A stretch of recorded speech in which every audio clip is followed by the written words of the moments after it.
Your stories move, inspire, and humble us. You prove that anything is possible if you have the will.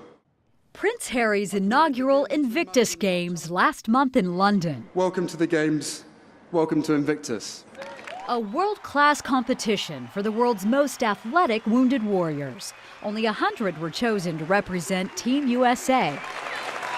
39-year-old Tech Sergeant Israel Del Toro of San Antonio, or DT, was one of them. I got emails like, hey, DT, we're selecting to represent Team USA at the Invictus Games.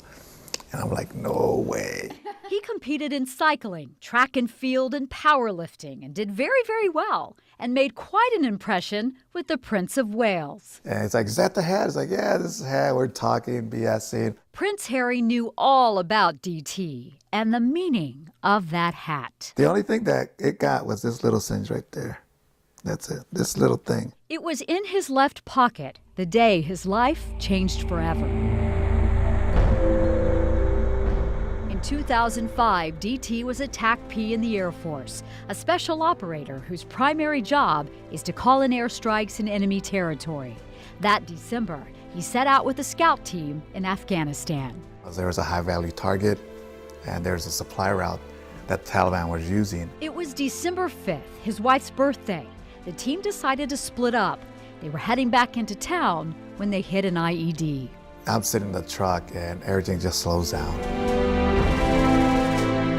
In those moments, he thought about his 2-year-old son, his wife, and the promise he made to them that he'd come home. Something just clicked. I was like, I gotta get out of this truck, and I got out. But when I got out, I was on fire from head to toe. I must have yelled, I'm gonna die out here, and that's when the LT says, you're not gonna die out here, DT, and helps me up, and we both jumped into the creek. And I don't know if I was trying to calm the situation down or being funny, but I look at him, and I was like, LT is like, yeah, that sucked. And he's like, what do you mean that sucks? Like, sir, I just got blown up, I was on fire, and I jumped in a freezing cold creek in Afghanistan. The moment didn't last long. The rest of the team was taking heavy fire, and DT had a job to do. And I pretty much told him, get on this frequency, so repeat everything I tell you, so we can get some air in here. By the time he gave his last command, he could barely breathe. The next thing he remembered was waking up at BAMC. I was like, what day is it? They're like, it's March of 2006. He had been in a coma for 3 months with burns to 80% of his body. That's when they start telling me everything that's happened, that I almost died 3 times. They gave me a 15% chance to live. He had no idea President Bush had come to see him and spent 20 minutes by his side. And he had no idea the number of agonizing hours his wife never left his side. I spent all day there.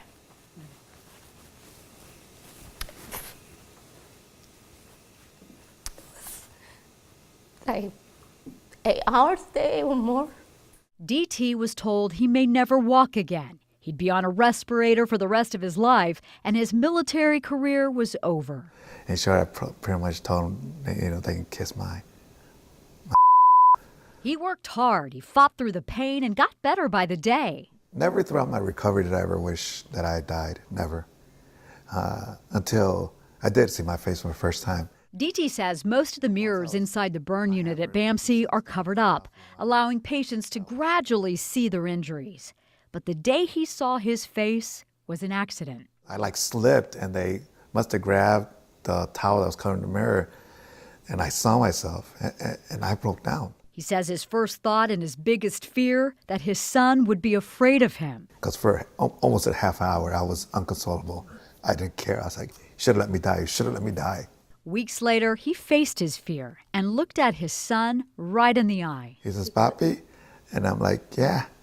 And he just runs up, gives me a hug, holds me. Best hug ever. Oh. They've been inseparable ever since. My dad has always been an inspiration to me, a hero. Oh, what's your favorite event?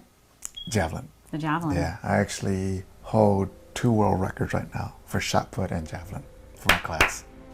Boom! Nearly 10 years and more than 130 surgeries later, DT has come a very long way. He's invited to events around the country and meets all kinds of celebrities. He has medals from competitions scattered all over his office, including one from the Invictus Games. But one very special medal is tucked away, his Purple Heart. That medal represents the old DT, before the injury, and now I'm the new one. The inspirational DT, the one who represents and encompasses the true meaning of the words heart, courage, love, and honor.